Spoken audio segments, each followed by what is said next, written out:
BJP house চালাতে চায় না, বিজেপি ডিসকাশন চায় না। বিজেপি যদি হাউস চালাতে চায়, ডিসকাশন চায়, স্পিকার এসে নিজের চেয়ারে বসুক, হাউস চালাক, বাজেটের ডিসকাশন শুরু হোক। এমন বাজেট তারা পরিবেশন করেছে দেশের সামনে, যেখানে বিরোধীদের আক্রমণ হয়তো তারা নিতে পারবে না বা সহ্য করতে পারবে না।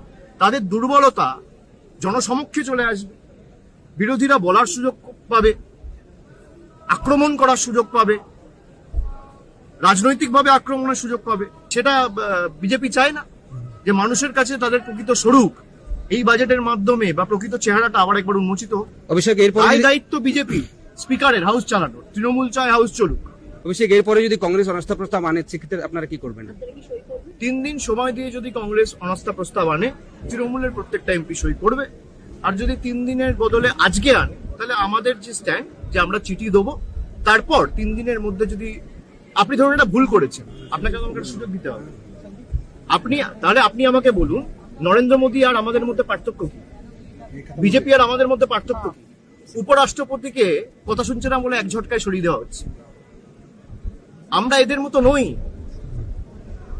এদের আর আমাদের মধ্যে পার্থক্যটা তো এখানেই। আমরা সুযোগ দিই।